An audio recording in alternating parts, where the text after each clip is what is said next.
চলুন ফিরে যাই আমাদের আজকের অতিথি কণ্ঠশিল্পী মেজবা বাপ্পির কাছে। বাপ্পি, শুরুতেই বলছিলাম আড্ডা হবে এবং একটি সুখবরও আছে, আপনি বাবা হয়েছেন। আপনাকে অনেক অনেক শুভকামনা। ধন্যবাদ। একটু আড্ডার শুরুতেই আপনার কণ্ঠে সকালটা যদি একটা গান শুনতে শুনতে শুরু করতে পারি। একটা আনরিলিজ গান শোনাই। আচ্ছা।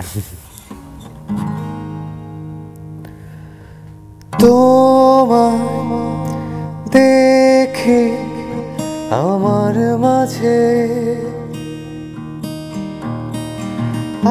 আষ্টে পৃষ্ঠে জড়িয়ে আছে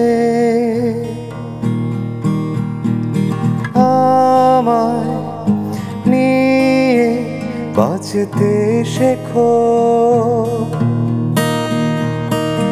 পাগলটাকে সামলে রেখো ওগো প্রিয় তুমি আমার থেকে যেও ওগো প্রিয় তুমি আমার থেকে যেও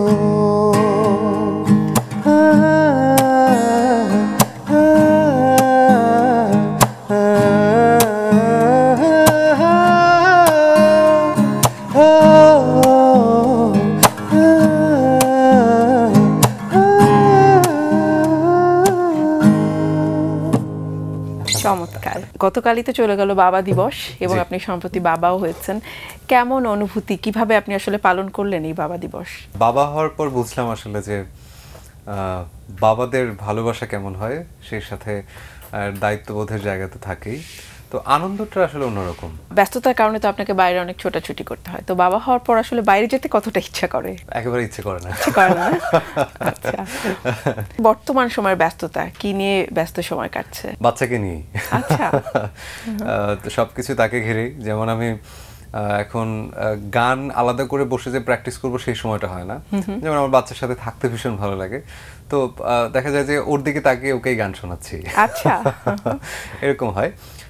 তাছাড়াও আমার মনে হয় যে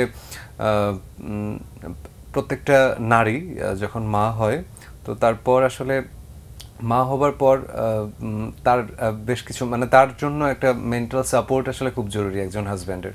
তো সেই জায়গাটা থেকে আমিও চেষ্টা করি তাকে সাপোর্ট দেওয়ার, এবং একটা বিশাল লম্বা সময় 10 মাসের একটা জার্নি ছিল, তো সেই সময়টা থেকে শুরু করে মা হওয়ার পরবর্তী সময় পর্যন্ত অনেক অনেক কষ্টের মধ্যে দিয়ে তো এই সময়টা যায় আসলে একজন নারীর।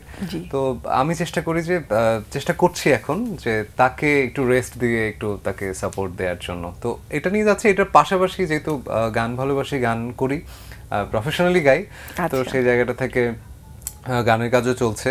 সেটাতেও আমার স্ত্রী আমাকে অনেক হেল্প করেন। যেমন প্রথম যে গানটি গাইলাম, এই গানটি আমার স্ত্রীর লেখা। তো আমি শুরু করেছি, আমি গেয়েছি, এটা খুব তাড়াতাড়ি রিলিজ হবে।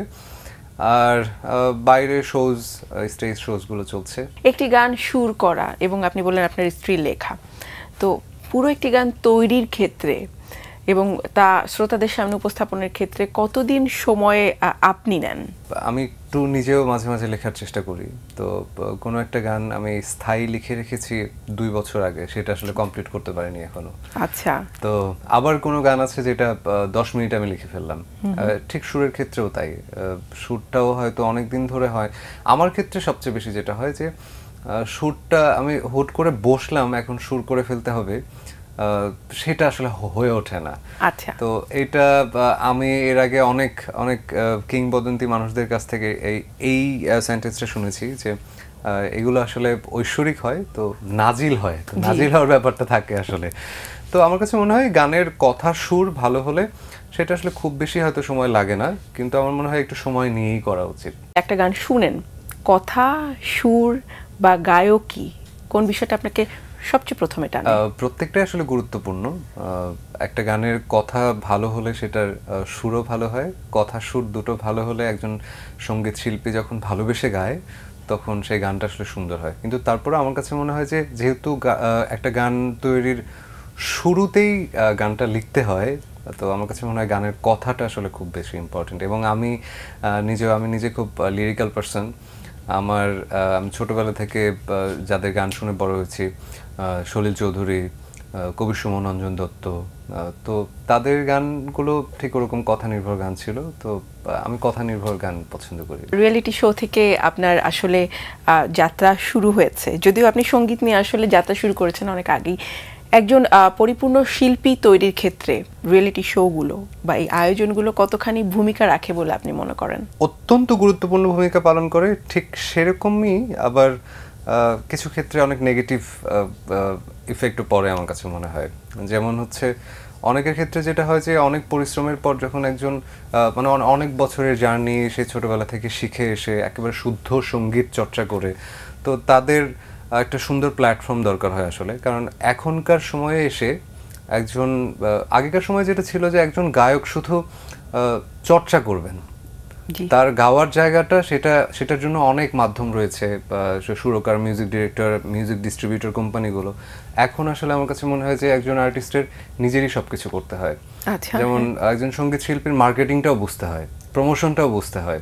তো এত কিছু একসঙ্গে ভেরি টাফ জব। তো মনে হয় যে একটা রিয়েলিটি শো একজন সঙ্গীত শিল্পীর জন্য সেই প্ল্যাটফর্মটা তৈরি করে দেয়। কিছু সঙ্গীত পরিচালক তাদের কাছাকাছি যাওয়ার খুব সুন্দর একটা মাধ্যম তৈরি হয়। যেমন আমি রিয়েলিটি শো এর মাধ্যমে মিডিয়ার খুব কাছাকাছি চলে আসতে পেরেছি, যে কারণে আমি আজকে এখানে বসে আছি। তো সেটা আমার জন্য নিশ্চয়ই পজিটিভ একটা বিষয় তৈরি করেছে। কিন্তু সেক্ষেত্রে কিছু ক্ষেত্রে আবার এমন রয়েছে যে যারা এত বেশি পরিশ্রম করেনি, তারা হুট করে এত জনপ্রিয়তা পেয়ে যায়, এরকম এক্সাম্পল আমাদের দেশে অনেক হয়েছে এরকম। তো সেইটার গুরুত্ব তারা বুঝতে পারে না এবং সেটার খুব নেগেটিভ ইম্প্যাক্ট পড়ে আমাদের দেশে। আমরা আরো আড্ডা দিব, তবে এই পর্যায়ে আরো একটি গান শুনতে পারি কি? জি। কোন গানটি শুনছি? আমার ভীষণ পছন্দের, আমি যেটা বলছিলাম, কবির সুমন, ওনার একটা গান শোনাই। জি। প্রথম আলোয় ফেরা,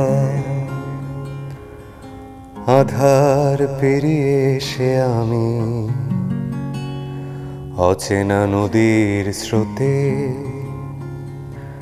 চেনা চেনা ঘাট দেখে নামি, চেনা তবু চেনা নয়, এভাবেই স্রোত বয়ে যায়। খোদার কসম জান, আমি ভালোবেসেছি তোমায়।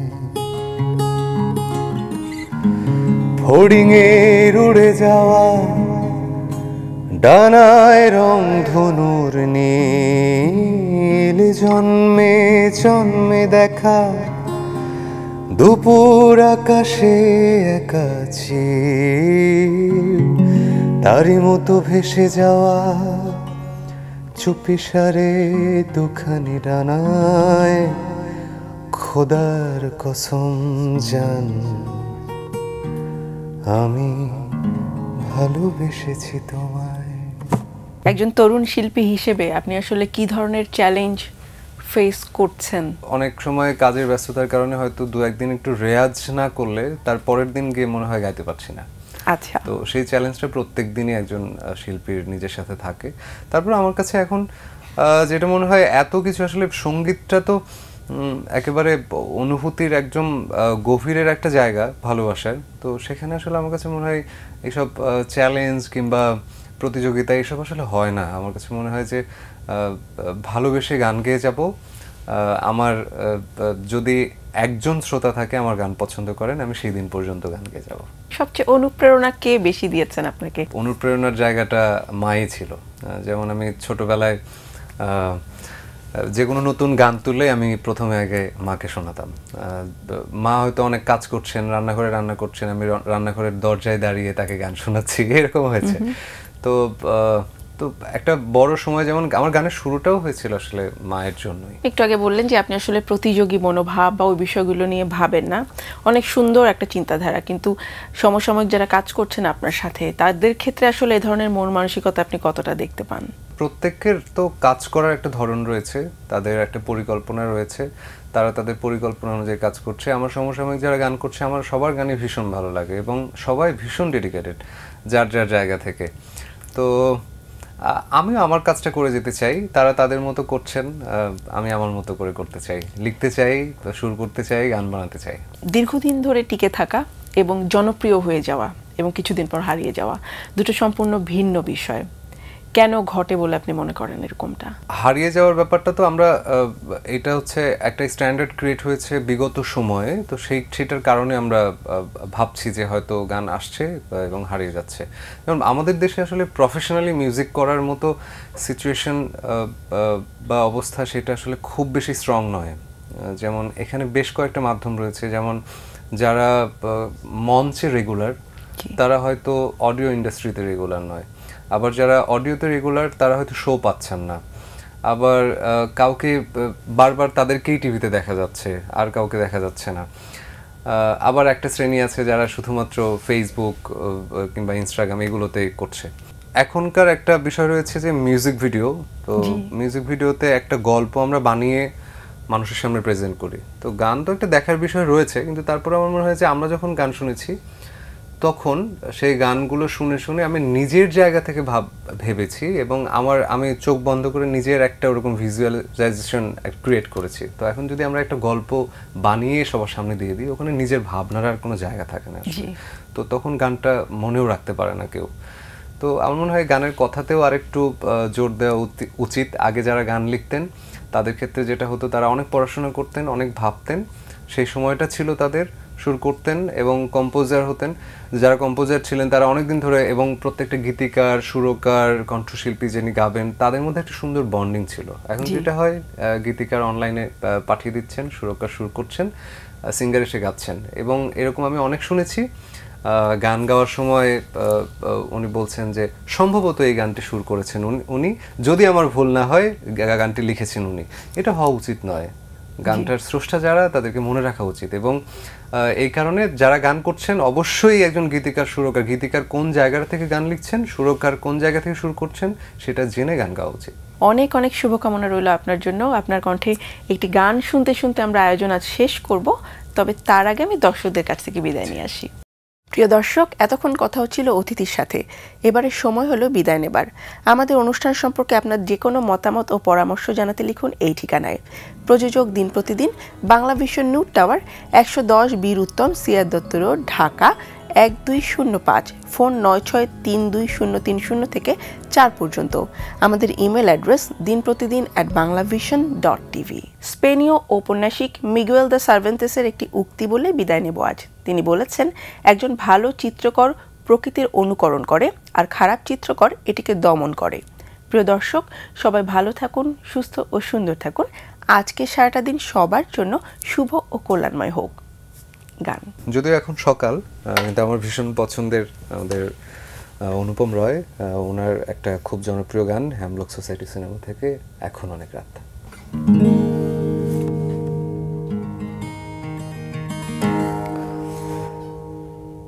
এখন অনেক রাত, তোমার কাঁধে আমার নিঃশ্বাস, আমি বেঁচে আছি তোমার ভালোবাসায়,